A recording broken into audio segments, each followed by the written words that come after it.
ಅವಳು ಅಸಾಧಾರಣ ಸೌಂದರ್ಯವತಿಯಾಗಿದ್ದಳು.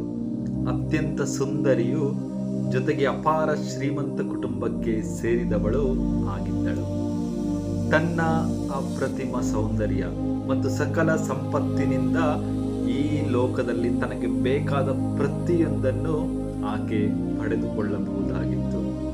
ಆದರೆ ಆಕೆ ಆಯ್ಕೆ ಮಾಡಿದ್ದು ಲೋಕದ ಸುಖವಲ್ಲ, ಆಕೆ ಆಯ್ಕೆ ಮಾಡಿದ್ದು ದೇವರನ್ನು. ಸಂತ ಫ್ರಾನ್ಸಿಸ್ ಅಸಿಸಿಯವರು ಕ್ರಿಸ್ತರನ್ನು ಅನುಸರಿಸುತ್ತಾ ಸರ್ವಸ್ವವನ್ನು ತ್ಯಜಿಸಿ ಬಡತನವನ್ನು ಅಪ್ಪಿಕೊಂಡಿದ್ದನ್ನು ಕ್ಲಾರಾ ಕಂಡಳು.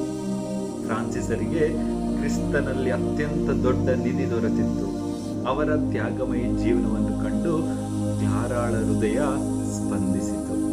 ಆಕೆಯೂ ಸಹ ತನ್ನನ್ನು ತಾನು ಸಂಪೂರ್ಣವಾಗಿ ಕ್ರಿಸ್ತನಿಗೆ ಅರ್ಪಿಸಿಕೊಳ್ಳಲು ಬಯಸಿದಳು. ನೆನಪಿಡಿ, ಆಕೆ ಜೀವಿಸಿದ್ದು ಇಂದಿನ ಆಧುನಿಕ ಯುಗದಲ್ಲ, ಬದಲಿಗೆ 13ನೆಯ ಶತಮಾನದಲ್ಲಿ ಮಹಿಳೆಯರಿಗೆ ಯಾವುದೇ ಆಯ್ಕೆಗಳಿರದ, ಸ್ವಾತಂತ್ರ್ಯವಿಲ್ಲದ ಆ ಒಂದು ಕಾಲದಲ್ಲಿ ಆಕೆ ಸಮಾಜದ ಕಟ್ಟುಪಾಡುಗಳನ್ನು ಮೀರಿ ನಿಲ್ಲುವ ಧೈರ್ಯವನ್ನು ತೋರಿದಳು. ಬಡತನ, ಪ್ರಾರ್ಥನೆ ಮತ್ತು ದೇವರಿಗೆ ಪೂರ್ಣ ಸಮರ್ಪಣೆಯ ಜೀವನವನ್ನು ಆಕೆ ಆರಂಭಿಸಿದಳು. ಆಕೆಯ ಹಾದಿಯನ್ನು ಹಿಡಿದು ನೂರಾರು ಮಹಿಳೆಯರು ದೇವರ ಒಂದು ಸೇವೆಗೆ ಬಂದರು.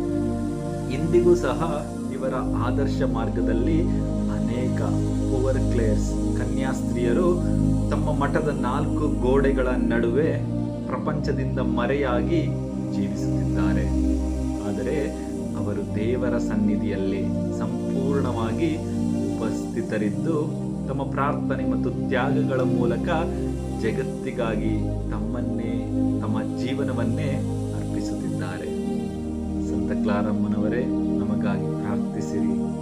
ನಿಮ್ಮಂತೆಯೇ ಬಾಹ್ಯ ಸೌಂದರ್ಯ, ಶ್ರೀಮಂತಿಕೆ, ಐಷಾರಾಮಿ ಜೀವನ ಮತ್ತು ಈ ಲೋಕ ನೀಡಬಹುದಾಗಿದ್ದ ಎಲ್ಲ ಸೌಲಭ್ಯಗಳನ್ನು ತ್ಯಜಿಸಲು ನಮಗೆ ಶಕ್ತಿ ನೀಡಿರಿ. ಆಮೇಲೆ